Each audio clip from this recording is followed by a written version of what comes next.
There are two kinds of men who do the work I do. Those who believe in the mission and those who are about to fail it. The line is that simple. I am a man of belief. My faith is in the protocol, in the chain of command, and in the grim calculus that keeps the world from ending. The Foundation, the organization I have served my entire adult life, is not a government or an army. It is the wall that holds back a tide of unreason, and I am one of the stones in that wall. From the observation post, I watched target 734 on the thermal monitor. The target was a 2-story farmhouse, a single pocket of gold in a landscape of deep cold blue. Inside that pocket were 4 heat signatures, 2 adult, 2 juvenile. The Altonen family. To me, they were a dataset, the predictable focus of an anomaly we designated the Yule Man. To the young man at the console next to me, they were something else entirely. They seem happy, Cillian Ross said, his voice quiet. He was an acoustic analyst on his first real deployment, a technician whose skills were valued more than his fortitude. I didn't look at him. My eyes remained on the screen, where the juvenile male signature was chasing the juvenile female signature around a larger stationary one. Laughter, translated into spikes on Cillian's audio graph, registered on my feed. Analyst Ross, they are not happy. They are exhibiting baseline behavior for a stable family unit prior to an encounter.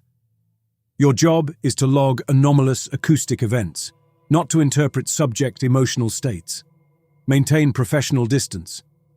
Out of the corner of my eye, I saw him flinch.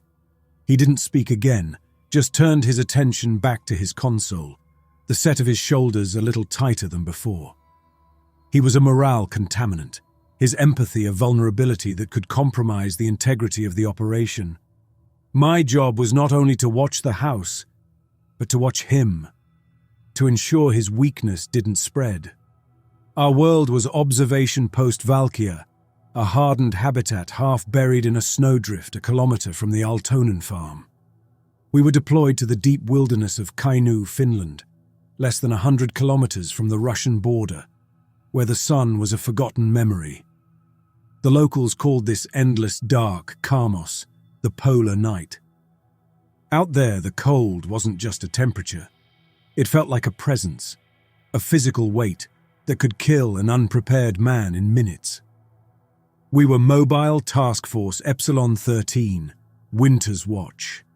A formal name for what we were, the Foundation's patient vultures, dispatched to watch a family that a predictive algorithm had selected for death.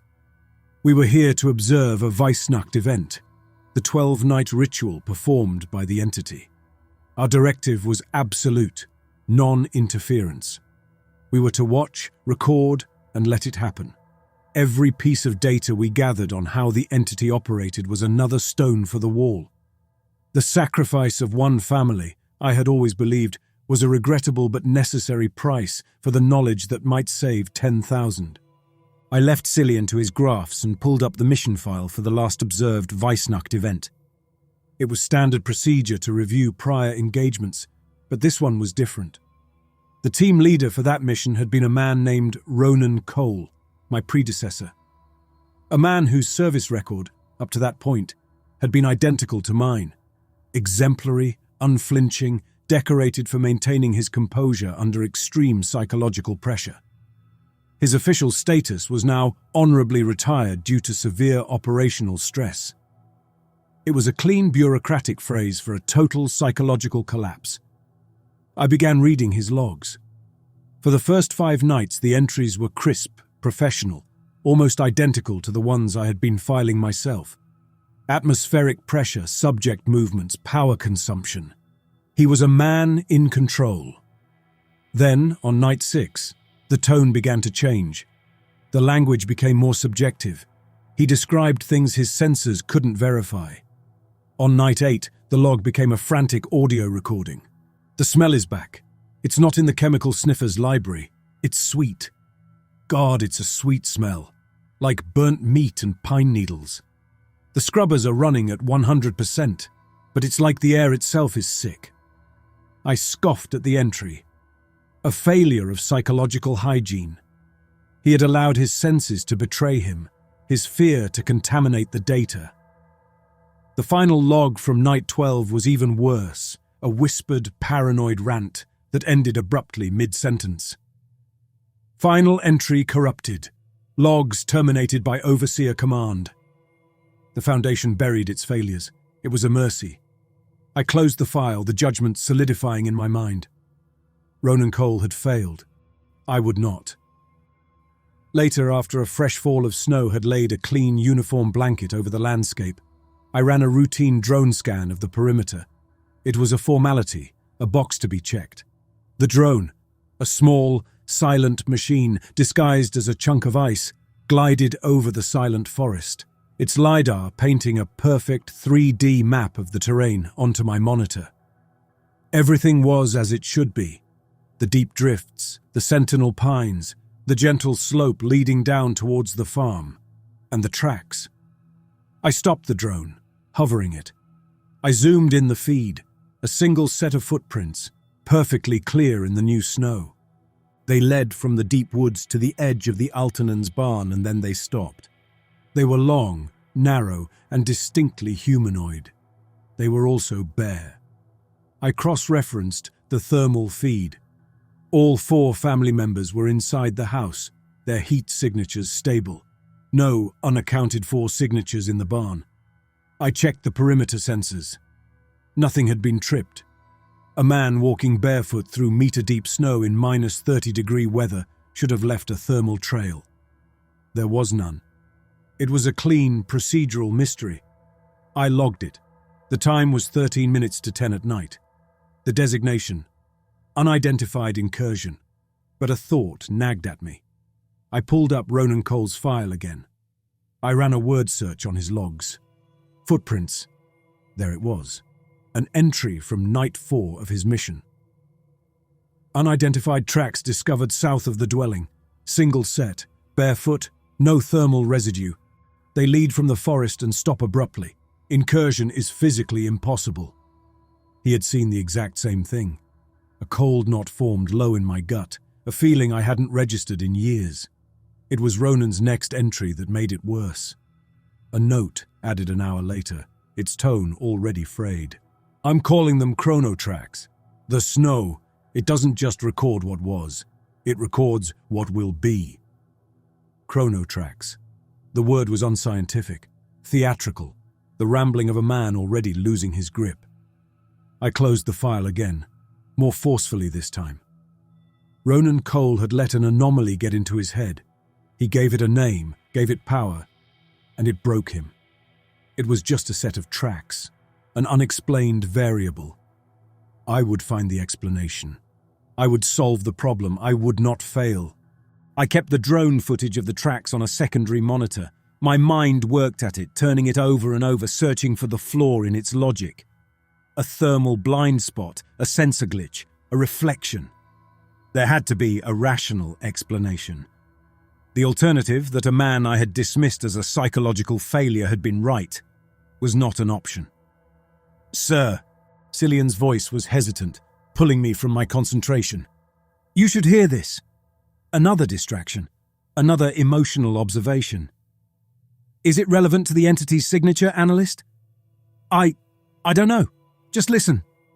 With a twitch of irritation, I patched his audio channel into my headset. The sound that filled my ears was not a screech or a whisper from the woods. It was a woman humming. The melody was simple, ancient-sounding. It was coming from inside the house, from the mother, her thermal signature a steady gold as she moved through what the schematics told me was the kitchen. The fidelity of the microphone was remarkable. I could hear the scrape of a ceramic mug on a wooden countertop beneath the tune. It felt intimate, private, a sound I had no right to be hearing. It's a lullaby, Cillian said, his voice in my other ear. A Finnish one. My grandmother. She used to sing one very much like it. His words landed like stones in a quiet pond. He was making it personal, bridging the 1-kilometer gap between our post and the target with a shared memory. The tune, It pricked at something deep in my own mind, a tune from a childhood I had long since walled off and paved over with regulations and reports. The memory of my own grandmother's voice, a ghost I hadn't summoned in 20 years. This woman, this subject, was humming a song from my own past. I shut it down. My thumb moved, cutting the audio feed entirely. The sudden absolute silence in my headset was a relief. I turned my head slowly to face Cillian. His eyes were distant, lost in his own memory. He was compromised. "Analyst," I said, my voice sharp enough to make him startle. "Is the melody exhibiting anomalous properties? Is it propagating in a non-linear fashion? Does its frequency cause cognito-hazardous effects?" "No, sir, it's just a song." "Then it is baseline domestic audio, irrelevant." I swiveled back to my console. "You will log it as such and return your focus to the perimeter sweeps. Do not report non-essential data again." "Yes, sir." His voice was small. I kept the audio feed off. The silence in the observation post was thick now, but I could still hear the tune. It played on a loop in my head, a quiet, persistent bug in my own system. For the first time on this mission, I did not feel like an observer watching a dataset. I felt like a man listening to a woman sing her child's song, knowing I was going to let them die. The thought was not a tactical assessment. It was a statement of fact, and it felt like a crack forming in a foundation of stone. The first night was ending. There were 11 more to go. The next 7 days passed in a state of disciplined quiet. We observed, we logged, we maintained the equipment. The Altonen family lived their lives, their laughter and arguments reduced to silent fluctuations on my monitors. I filed my reports to command each morning, each one a perfect model of detached factual observation. There were no more bare footprints in the snow. No more humming. Cillian stayed withdrawn, going through the motions like every task was something he had to choke down. The initial cracks were still there, but I had sealed them over with the hard epoxy of protocol. It was a fragile peace, but it was peace nonetheless. On the 8th night, it ended. It started as a trace in the air, a scent that didn't belong. My first thought was a system malfunction. The air inside the observation post was a closed loop, passed through a series of filters and oxygenators that kept it clean, if tasting of ozone and warm machinery. I ran a diagnostic on the atmospheric scrubbers. All systems green. I checked the nutrient paste dispenser for leaks, the chemical toilet for a faulty seal. Nothing. The smell became stronger. It wasn't the smell of decay or waste. It was complex. There was a sweetness to it, like sugar held over a flame until it just started to burn. Underneath that was something else, something damp and earthy, like old firewood that had been left out in the rain. Cillian noticed it too. He kept sniffing the air. "Sir, do you smell that?" he finally asked. "I'm running diagnostics," I replied. It was a problem with the equipment. It had to be. But the scent kept evolving. A new note wove its way in, a spicy aroma like cloves, burnt sugar, wet wood, and spice. The combination was a recipe for something that should not be made. Cillian pushed back from his console, a hand covering his mouth. His face was pale. He made a low sound in his throat, a wet, retching noise he fought to suppress. My own body was reacting. A wave of nausea rolled through me, and a strange perspiration bloomed on my forehead. My training urged me to analyze, to categorize. Every part of me told me to run. I ignored them both. I turned to my console. I pulled up Ronan Cole's mission file.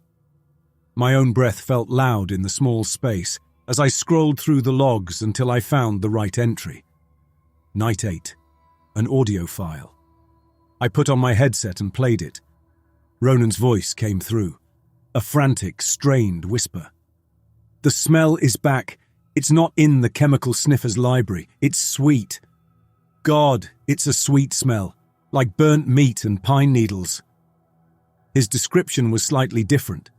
pine needles instead of wet wood, but it was close, terrifyingly close.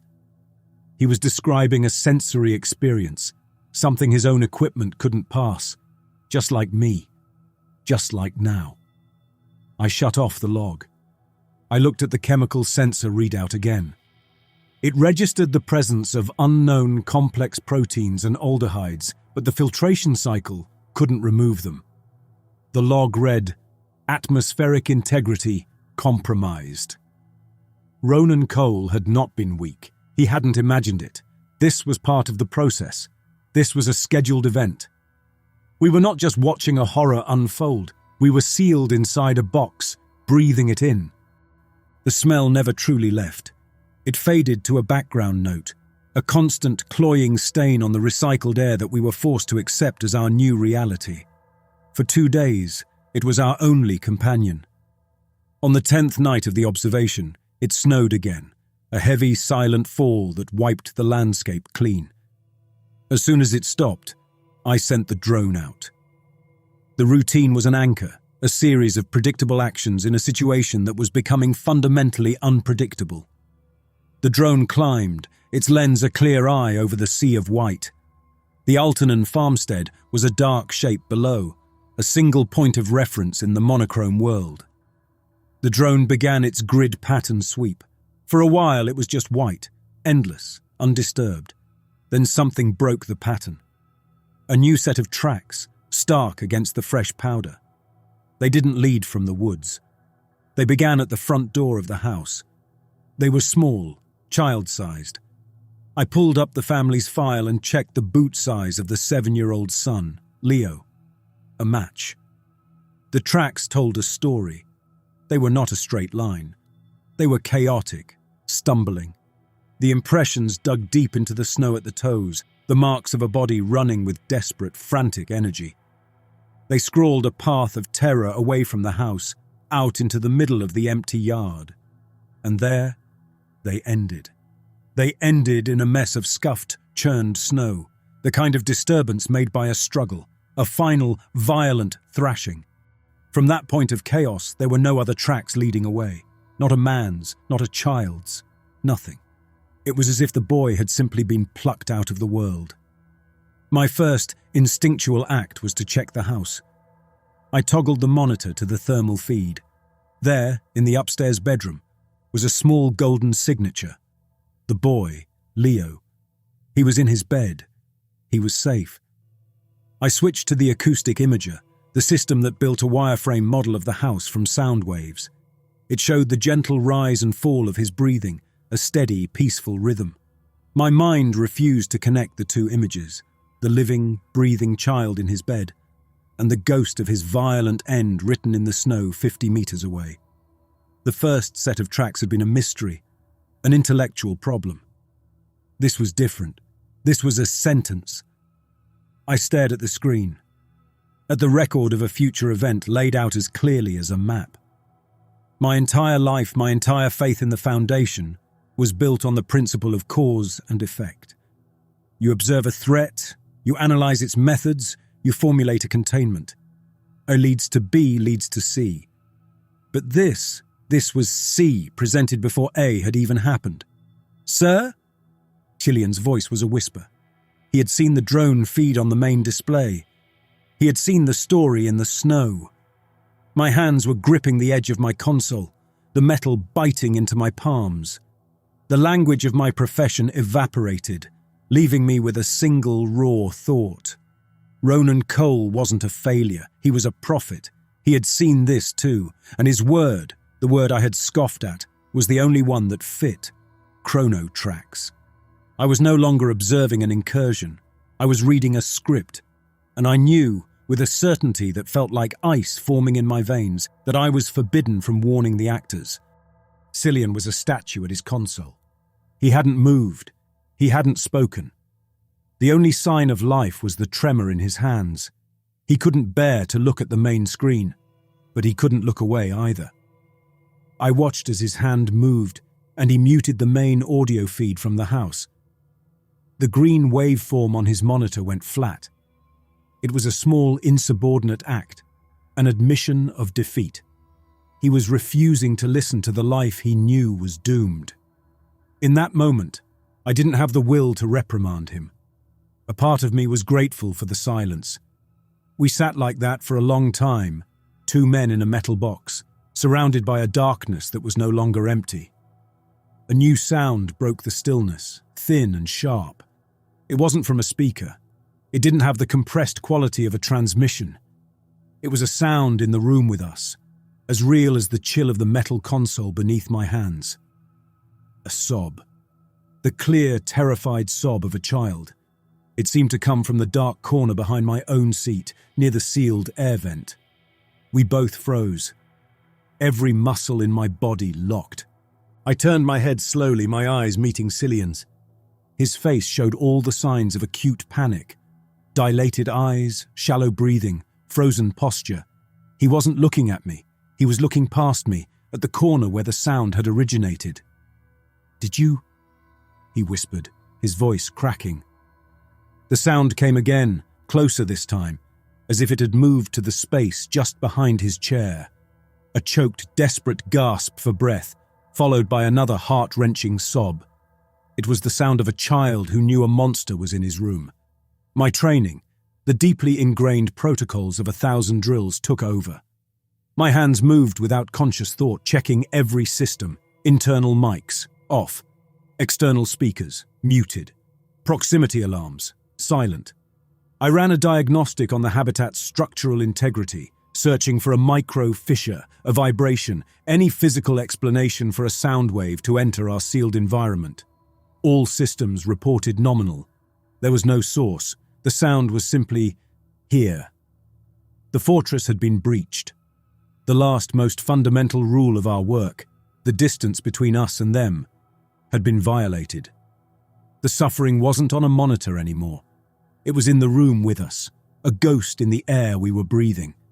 Cillian shoved his chair back, the sound of its legs scraping against the floor, grating and loud in the tense quiet. He was on his feet, his eyes wild.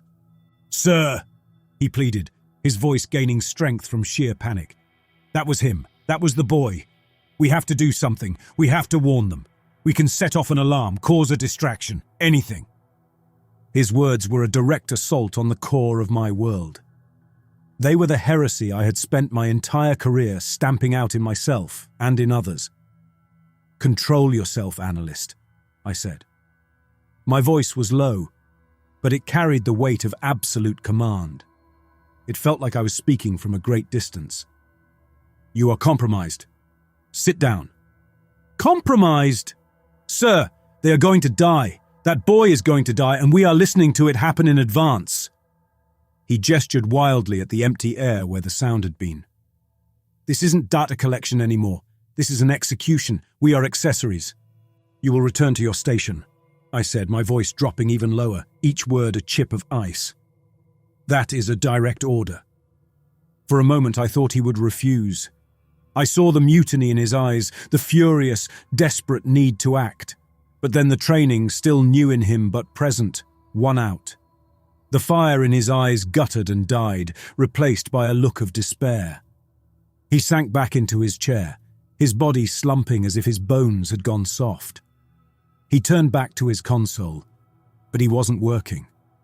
He was just staring at the flat, silent line of the muted audio feed. He had begged me to intervene, to break the protocol I had built my life upon. And I had refused. The silence that returned to the observation post was filled with the ghost of a child's weeping and the living presence of my own damnation. I did not have a response for him. There was nothing in the Foundation's manuals, in the thousands of pages of protocol I had memorized, that provided a procedure for when the subject's suffering followed you home. My world, a fortress built of rules and regulations, had been breached by a sound. I turned back to my console. I ran another diagnostic on the life support, then another on the acoustic dampeners. I performed the rituals of my profession, hoping the sequence would rebuild the walls the child's sob had torn down. It was useless. The silence in the observation post was no longer empty. It was a listening, waiting thing. Across from me, Cillian stared at the flat line of the muted audio feed as if it were an accusation. His hands were still. His face was slack. He hadn't just lost an argument. He had lost the fundamental belief that our work was justifiable. He now saw what I was desperately trying to ignore. That the line between observer and accomplice was a fiction we told ourselves to sleep at night. A two-tone chime broke the stillness. It was a sound so mundane, so devoid of alarm, that it felt jarring. The perimeter motion sensor, Zone 4, the ridge to the west. Probably a wolf, Cillian murmured, his voice toneless. He didn't even look up. Probably, I agreed, but my hands were already moving, bringing up the corresponding camera feed. My first expectation was for the lumbering shape of a moose or the fleeting grey form of a predator. Instead, I saw a heat signature. It was human. I switched to the high magnification visual. A man. He was stout, moving with a steady, ground-eating pace that spoke of a lifetime spent in this terrain. He was dressed in thick, practical layers of wool and fur, his face obscured by a heavy hood. He carried a long pole, using it to test the snow ahead. "Civilian incursion," I said, the words coming out as a flat, automatic statement. A new problem, but a familiar one. A problem with a protocol. Civilian Contact Protocol 12C. Contain, interrogate, administer amnestics. A clean, if regrettable, procedure. The man was following a set of tracks, not human ones, small, cloven-hoofed prints, a reindeer by the look of them. He was a herder. He was just doing his job, a job that had led him into a temporary exclusion zone and the operational theatre of a monster. He crested the ridge and our camera got a clear view of his face. He was older, perhaps in his late 50s, his features a roadmap of lines carved by wind and cold. He paused, leaning on his pole, his breath making a thick plume in the frigid air. And then he looked down, across the silent, snow-filled valley. He looked directly at the Altonen farmstead, and he stopped. He didn't just stop walking. He went utterly still. The casual confidence of a man at home in his environment vanished, replaced by a deep, stony dread. His posture changed. His shoulders seemed to sink. He stared at the house not as a landmark, but as if he were looking at a corpse. This was not the look of a lost man finding his bearings.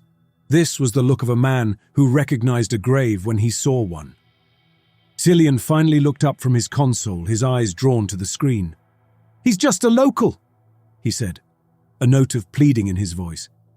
"He's lost. We can just wait for him to leave." "He's a variable," I said, my focus narrowing. The herder was no longer a person. He was a complication, a potential breach of operational security of the highest order. His knowledge of this land, his proximity to the target, and now this look of grim recognition. It made him dangerous, and he is not leaving. My decision was instant. The protocol was unambiguous. "I'm going out," I said, my voice leaving no room for argument.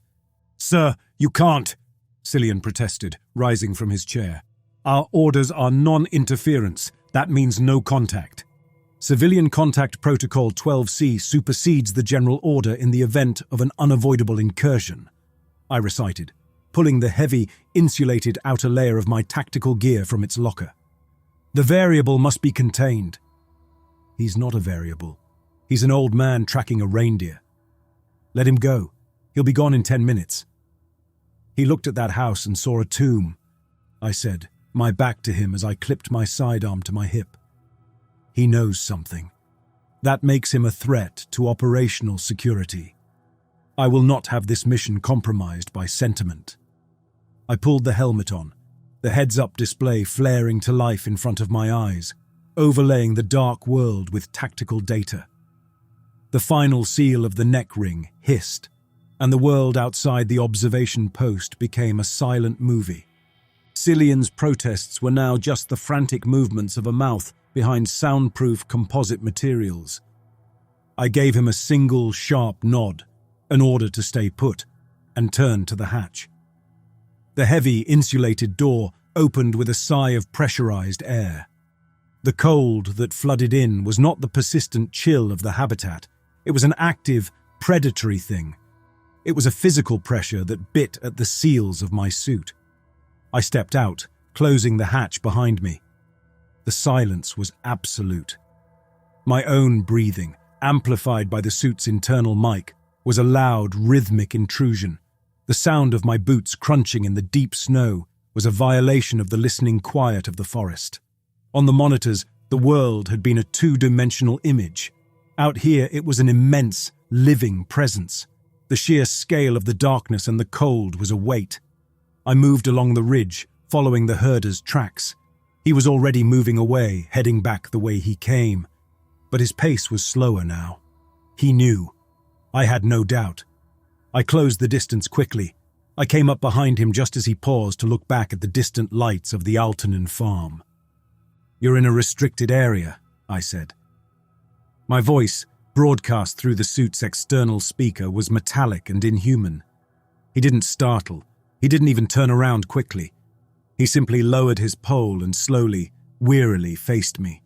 His eyes, a pale and piercing blue, took in my helmet, my weapon, the armored black of my gear. There was no fear in them, only a deep, tired suspicion. This is herding land. My family has worked it for generations. There are no soldiers here. "There are now," I said. "You need to leave." "I'm looking for a lost calf," he said, gesturing with his chin back towards the tracks. "She wandered from the herd. Your calf is gone. Turn around and walk north. Do not stop until you reach the main road." I let my hand rest on the grip of my sidearm, a gesture that was universally understood. But he didn't look at the weapon. He looked past me, his eyes fixed on the single point of golden light a kilometer away. "You're watching the Altonen family. I saw your machine." He pointed with his pole towards a nearby tree where one of our ice drones was poorly concealed. "A tactical error. You see things that aren't there, old man." His pale eyes met mine through the visor. "I see what is always there, during Kamos, the darkest nights. You are not watching a house." His voice dropped, the words heavy with an ancient certainty. "You are watching a grave." He knew. This wasn't just a herder. He was a keeper of the old stories, the ones the Foundation filed under regional folklore and dismissed. He was a living piece of the very horror we were here to document. Protocol 12C was no longer a choice. It was an imperative. "What is your name?" I asked. "Ero Vitan." "Ero, you are not leaving. You are coming with me." He looked at my weapon, then back at the distant house, and seemed to understand everything in an instant. He understood that he had stumbled into a web far older and stranger than any military exercise. He gave a single slow nod, and in that moment my mission changed. I was no longer an observer, I was a jailer. The walk back was a silent, one-sided procession. I walked behind him, my weapon holstered but my hand never far from it. Ero moved with a steady, uncomplaining gait. He did not look back. He was a man being led to a cage, and he accepted it with a stoicism that was more unsettling than any protest would have been. Every step I took felt like a violation. I was dragging the raw, unpredictable wilderness into my controlled world. When we reached the observation post, I placed a hand on his shoulder and pressed him to a stop. He obeyed without resistance. I keyed the code into the hatch's external panel. The door swung inward, spilling the dry, conditioned air and faint light of our habitat into the night. Cillian was standing right there, as if he had been waiting by the door the entire time. His face was a canvas of disbelief and fury. He saw Ero, then his eyes snapped to mine. "Sir, what have you done?" "I have contained a security risk," I said, nudging Ero forward into the small space. "Stand aside." Ero stepped down into the habitat. He brought the scent of the deep cold with him, of pine and frost and wet wool, an organic smell that momentarily overwhelmed the sweet wrongness that still lingered in the air. The small space, designed for two, felt crowded with three. I sealed the hatch behind us. Cillian stared at the old herder, then back at me. He's a civilian. You brought a civilian into a classified observation post during an active containment mission. This is a catastrophic breach of protocol. He identified the target. He recognized the nature of the threat. He saw our equipment, I countered. He knew too much. Leaving him out there was the greater breach. My justification rang false even to me, a recitation of rules that no longer seemed to fit the shape of our reality. Ero, for his part, ignored our exchange. He stood in the center of the small room, his eyes slowly taking in our world. He looked at the bunks, the nutrient station, the wall of electronics. His eyes showed no wonder, no fear of the advanced technology. He looked at it all with a quiet, detached curiosity, like a man examining the construction of a strange new kind of trap he'd just walked into. Then his eyes landed on the main monitor, where I had left the drone image of the boy's frantic tracks in the snow. The resignation in his face gave way to something sharper, more focused. A flash of deep, ancient pain moved in his pale eyes. He stared at the image for a long moment, and I could see him reading the story in the snow just as I had. He spoke, his voice a low murmur, the words in his own language. Kohtalon Jaljet. What does that mean? I demanded. Ero turned his eyes from the screen to me. The weight of generations of dark winters was in his eyes. It means fate tracks. It is the story of what will be, written for all to see. A story that cannot be unwritten. The words struck me with the force of a physical impact. Chrono tracks. The term Ronan Cole had invented in his madness. And here it was again, from the mouth of a man who had never read a Foundation report, a man who learned the truth from stories told around a fire. Cillian looked from Ero to me, the colour draining from his face as he made the same connection. The madness of my predecessor was now corroborated by the folklore of our prisoner. The line between science and superstition had just dissolved. We were no longer observers of an anomaly. We were three men locked in a room, staring at a prophecy. I stared at the old herder, the two words he had spoken hanging in the air between us. Fate tracks, a term born of winter stories, not Foundation analysis, and it fit the horror on my screen perfectly.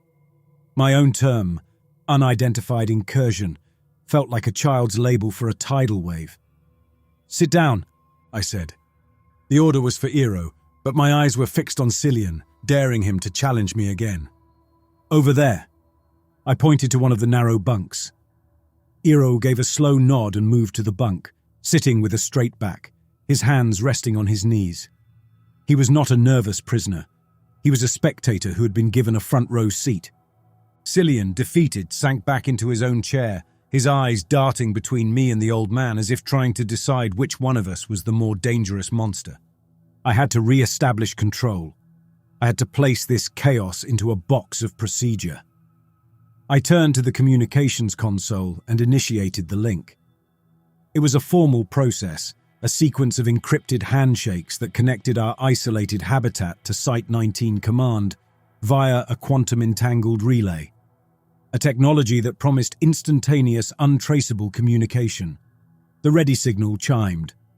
Observation Post Valkyr reporting to Director Strauss, requesting priority channel. A moment of silence, then a new voice filled my headset. It was a calm baritone, perfectly clear, without a trace of static or emotion. It was the voice of Director Strauss, a man I had never met, but whose directives had shaped the last decade of my life. "Director here," the voice said, as casually as if I'd called him from the next room. "Report, Leader Hallberg." I detailed the escalating atmospheric contamination within the observation post, impervious to filtration. I described the auditory phenomenon, the manifestation of subject audio inside our sealed environment. I outlined the appearance of the temporal tracks and their confirmation of a future event. Finally, I reported the containment of the civilian, Ero Vitan, and his possession of folkloric knowledge that directly corroborated our observations.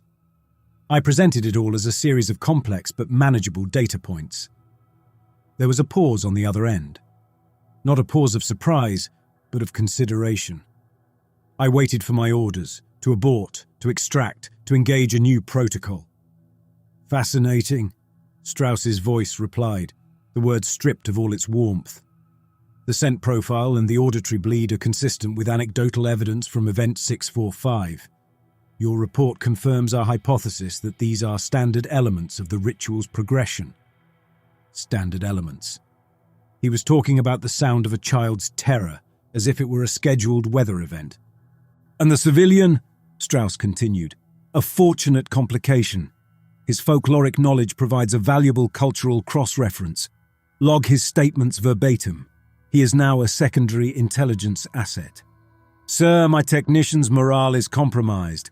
The proximity of these elements is having a significant psychological impact. Is Analyst Ross fulfilling his duties? Strauss asked. It was a question about a machine's function, not a man's well-being. He is. Then his morale is irrelevant. Monitor his readings for signs of cognitohazardous influence. Your report is noted, Leader Hallberg. The data you are gathering is invaluable. Director, I pressed. The tracks. They show events that have not yet occurred. The integrity of the timeline is a known operational limit, Strauss cut in. We have long suspected a temporal component to this anomaly. You are providing the first hard data. Continue your observation. Maintain the integrity of the data stream. That is your priority. There was nothing else to say. He had taken every piece of my terror, every shard of our fractured reality, and filed it away in a neat, orderly box labeled data. He offered no aid, no comfort, no change in plan. Acknowledged, I managed to say. Hallberg out. The line went dead. The link to the outside world, to the heart of the Foundation, was severed. I took off my headset and set it down. The silence of the observation post rushed in to fill the void. I looked at Cillian's pale, terrified face. I looked at Eero's grim, knowing one. And I understood. We were not a containment team. We were a sensor array. And Director Strauss, from his safe office a world away, was not going to turn us off, even if we were screaming. He would just keep recording until we went silent. I lifted my head. Cillian was watching me, his face giving nothing away. It wasn't anger or fear anymore. It was something quieter, something that looked like pity, and that was worse. Across the small room, Ero sat on the bunk, his pale eyes fixed on me. He hadn't heard the conversation, but he seemed to understand its consequence. He looked at me the way a man looks at another who has just received a terminal diagnosis. A thought, cold and sharp as a shard of ice, pushed its way into my mind. It wasn't a rational thought born of procedure or analysis. It was an impulse born of the dread that now filled the post. Fate tracks. Eero's words. The story of what will be, written for all to see. The tracks in the snow hadn't been a warning about the family. They were a statement of fact from the entity, a declaration of intent. And we were here, in its domain, watching, interfering with our very presence. My hands moved, feeling clumsy and disconnected from my body. I keyed a command into the drone's flight controller. "What are you doing?" Cillian asked. "Running a perimeter scan," I said, not looking at him. But it was a lie. I wasn't scanning the perimeter. I brought up the drone's launch sequence and changed the coordinates. The new target was not the Altonen farmstead. It was us. Observation Post Valkea. My own location. We all watched the main screen as the drone lifted from its concealed charging station outside. The camera feed tilted down, showing a bird's-eye view of our own buried habitat. All that was visible was a patch of snow that seemed slightly less uniform than the rest, and the dark circle of the sealed hatch. The LiDAR began its sweep, painting the world in a glowing green grid, rendering a perfect three-dimensional map. The scan was complete in seconds. The drone hovered, its work done, and the image resolved on the screen. The snow around the observation post was no longer clean. Leading away from our hatch were tracks, not one set, but three. They were made by our standard-issue MTF boots. They were deep, chaotic, overlapping, the prints of men running for their lives. 20 meters from the hatch, the tracks devolved into a single violent vortex of churned, frantic snow, a place of struggle, a place of ending. And leading away from that chaos, heading calmly back toward the deep, dark woods, was a fourth set of tracks. Long, narrow, and perfectly bare. The breath left my body in a silent rush. The glowing green image on the screen wavered, and a cold numbness spread from my chest out to my fingertips. My hands, resting on the console, felt like they belonged to someone else. I was not an agent observing a subject. I was a victim waiting my turn. We all were. The entity had already written our ending. Across the room, Ero let out a long, slow sigh. He did not look surprised. He looked weary, as if he had seen this story play out 100 times in 100 different winters. "He always leaves one," the old herder murmured, his voice a quiet rustle of dry leaves. "One to carry the story." His eyes settled on me, and in their depths I saw my own reflection. "But sometimes he just leaves the story." "Well?" Killian's voice cut in. It was sharp, brittle. I turned my head, the movement feeling slow and heavy, as if I were moving through water. He was on his feet, his hands clenched into white-knuckled fists at his sides. "What's the new protocol, Elwood?" he spat, using my first name for the first time. It was a deliberate violation, a stripping of rank. "What does the manual say about observing your own execution?" My mind was a field of static.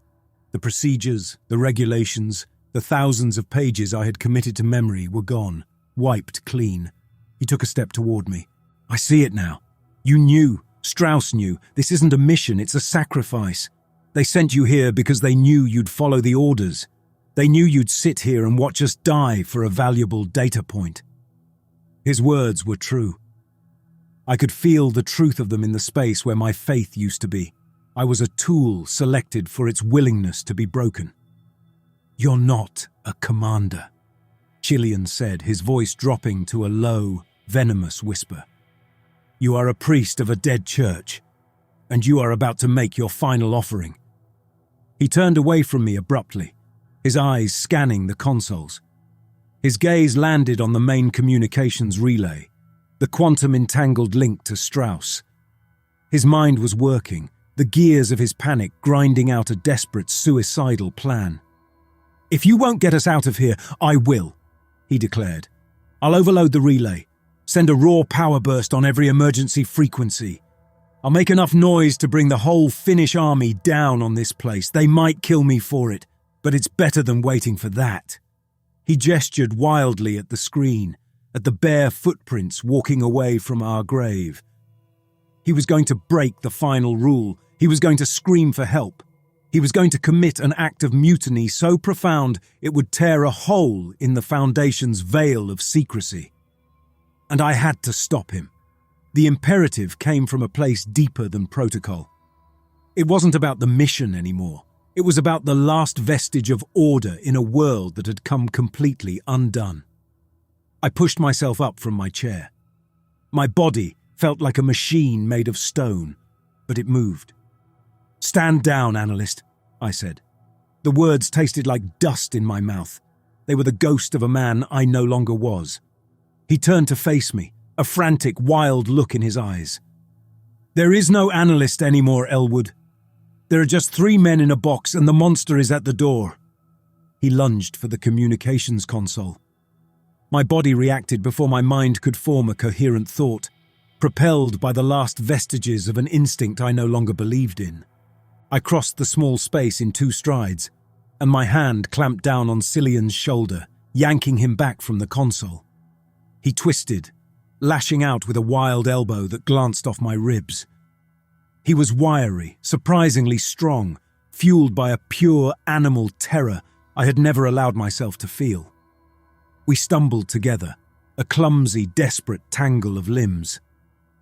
My shoulder crashed into a rack of diagnostic equipment. sending a cascade of tools clattering to the floor.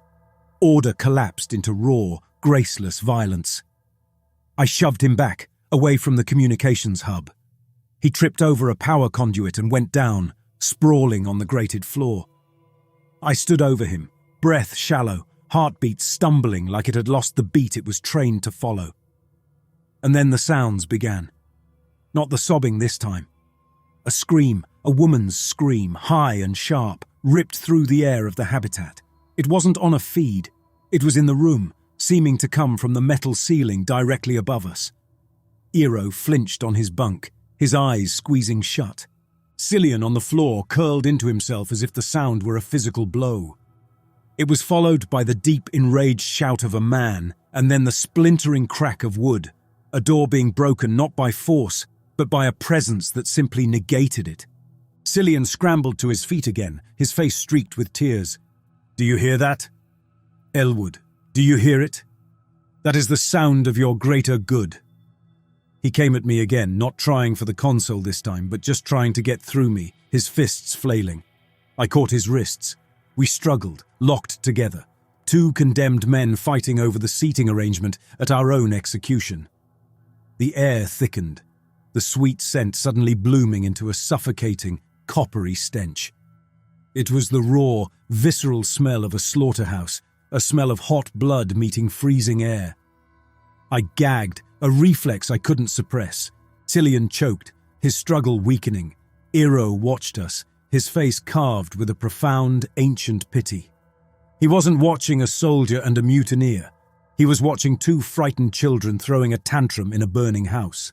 I finally managed to pin Cillian against the wall, his arms trapped at his sides. He sagged, the fight going out of him replaced by a deep, shuddering despair. He wasn't fighting me anymore. He was just weeping, his head hung low. The screams from the walls stopped. For a terrifying second, there was silence. And then, a new sound began. It was a dry, rhythmic noise. A sound that was infinitely worse than the screaming. It was the sound of scraping, of something sharp and precise being drawn across wood. No, not wood. Something harder. My grip on Cillian loosened. We both stood frozen, listening to the sound of the entity's work. The sound of crafting. It was inside the room with us, a quiet, methodical, industrious horror that was more terrifying than any violence. "He's in his workshop now," Ero whispered. I let Cillian go. He slid down the wall to the floor and curled up, his hands over his ears, a futile gesture against a sound that was already inside our heads. I stood alone in the center of the room, the last man standing in a kingdom of ruin.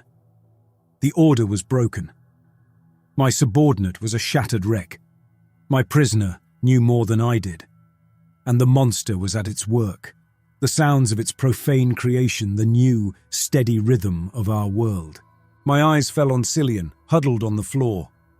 He was a boy, a technician sent to listen to ghosts, who had found himself haunted. My gaze shifted to Ero, sitting on the bunk, his expression one of deep, sorrowful patience. I had made him a prisoner, and in doing so, I had only trapped myself with a witness to my own failure. A final desperate thought ignited in the wreckage of my mind. A single irrational spark of hope. Maybe Strauss didn't understand. The reports, the data, they were just words. He couldn't hear the scraping. He couldn't smell the blood in the air. If he could just hear it in my voice, the raw, unfiltered terror of a man at the end of everything. Maybe then. My hand, trembling, reached for the headset on the console. It felt like an artifact from a different civilization, a tool whose function I barely remembered. I fumbled it to my ear, my thumb mashing the transmit button. The sequence, the call signs, the professional jargon, all of it was gone, burned away. Strauss. The name came out as a ragged bark. "Director, for God's sake, do you read me?" Silence. Then the familiar calm baritone filled my ear, as if I had merely paused our conversation. "Director here, Halberg. Your channel is still open." "Listen to me," I pleaded, my voice breaking. "You don't understand. It's not on the feed anymore. It's in here. The sound, the smell. We can hear it making something. The tracks, Strauss. The tracks are outside our door.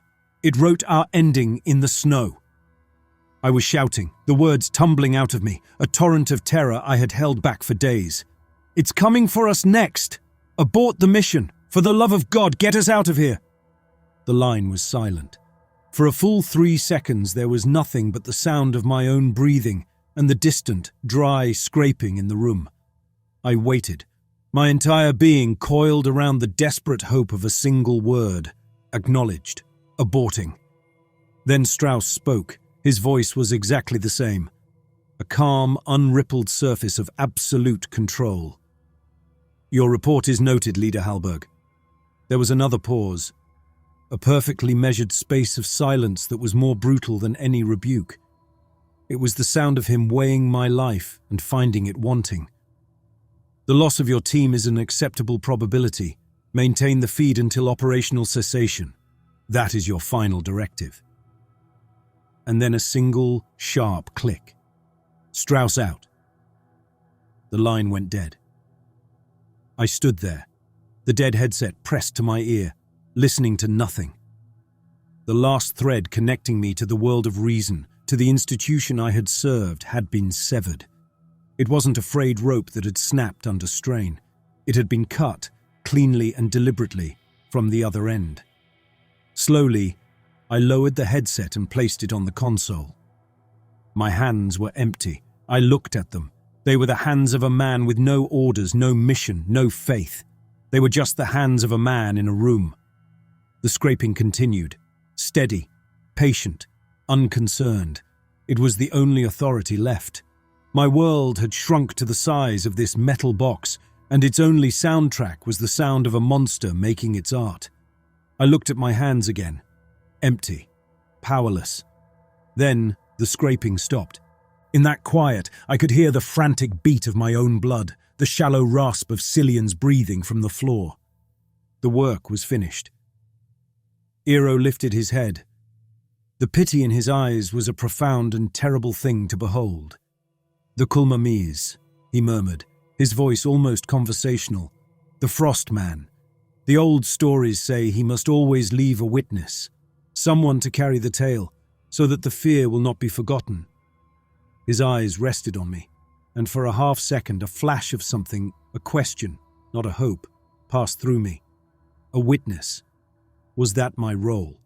To survive and file the final awful report? Before he could say another word, a sound from outside shattered the quiet. It was not a supernatural sound. It was brutally, horribly physical. A sharp, violent crack like a thick branch, snapping under an immense weight. It was followed by a wet, muffled thud against the outer hull of our habitat. It was the sound of a life ending quickly and without ceremony. Ero's lost reindeer, I thought with a strange, detached clarity. The entity was cleaning up. Every eye in the room, even Cillian's, snapped to the hatch. We waited in the ringing silence. 1 second, 2. Then came a low groan from the door. It wasn't the sound of metal bending or a lock being forced. It was a deeper sound, a sound of physics being undone. It was the groan of something solid forgetting its own nature, the sound of a rule being erased. With a final sigh, like ice turning to vapor, the heavy, insulated hatch swung inward. It didn't bang open. It simply moved, as if pushed by a polite but insistent hand. A wave of cold rolled into the observation post, a cold so absolute it felt like a living thing. With it came the scent of ritual, now a suffocating, overpowering wave. The smell of the slaughterhouse, the burnt sweetness, and underneath it all a sharp, clean smell like the air after a lightning strike, a scent of pure alien wrongness. It was the smell of the ritual's completion, and it filled our tomb as if the sacrifice had happened at our feet. The doorway was a rectangle of perfect, impenetrable night. Nothing stood there. And then, something did. A figure stooped to enter, unfolding itself into the cramped space. It was tall, its gaunt frame a line drawing of starvation against the darkness. Its skin was the pale, luminous white of a grub. pulled tight over a cage of sharply defined ribs and long, stick-like limbs. It raised its head.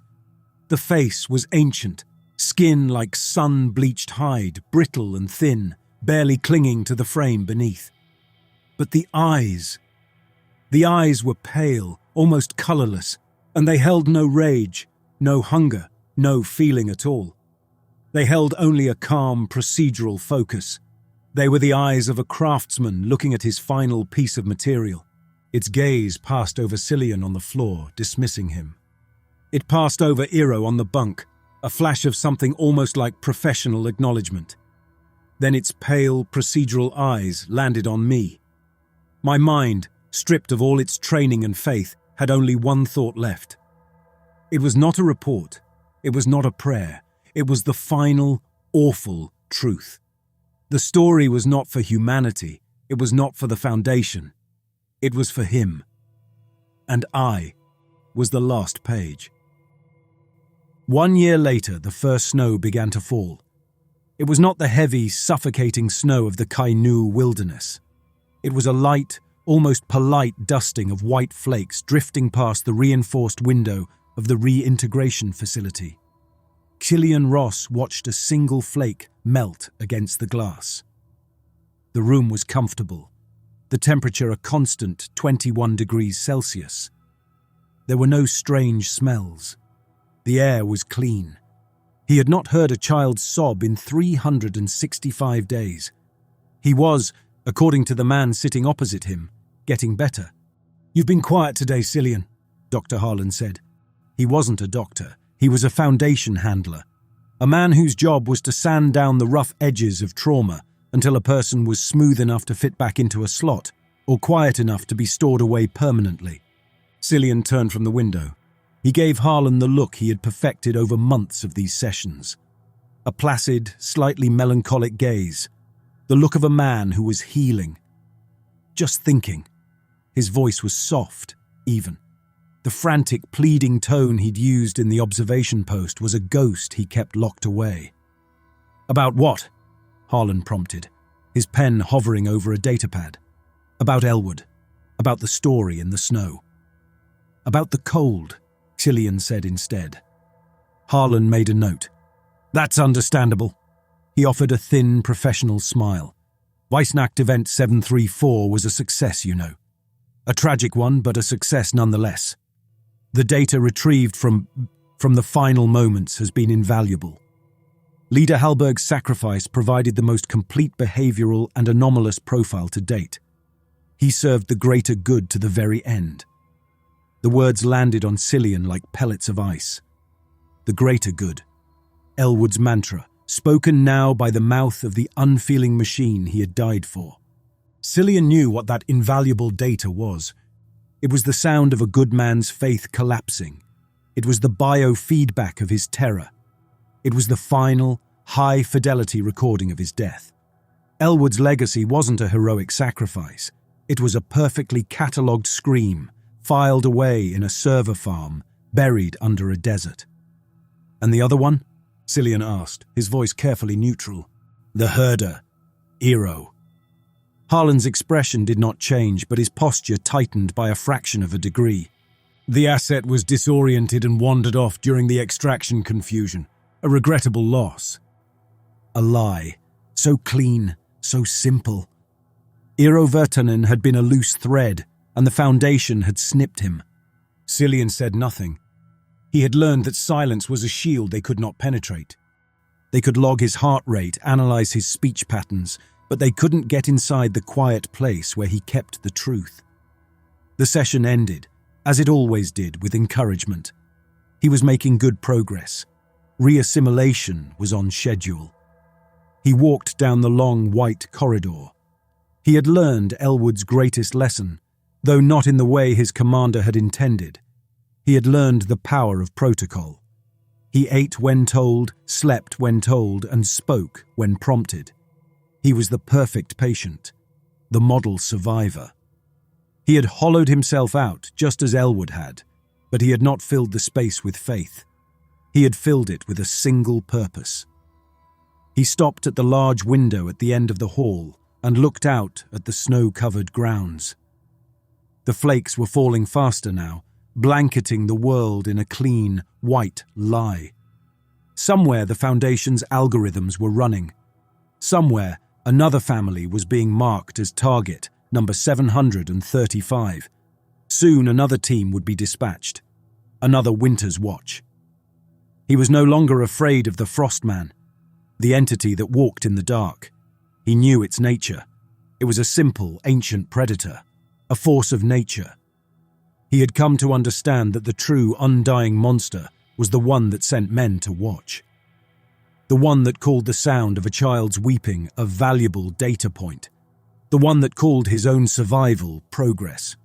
Ero had been wrong. The entity didn't always leave a witness to carry the tale. Sometimes it left one to burn the library down.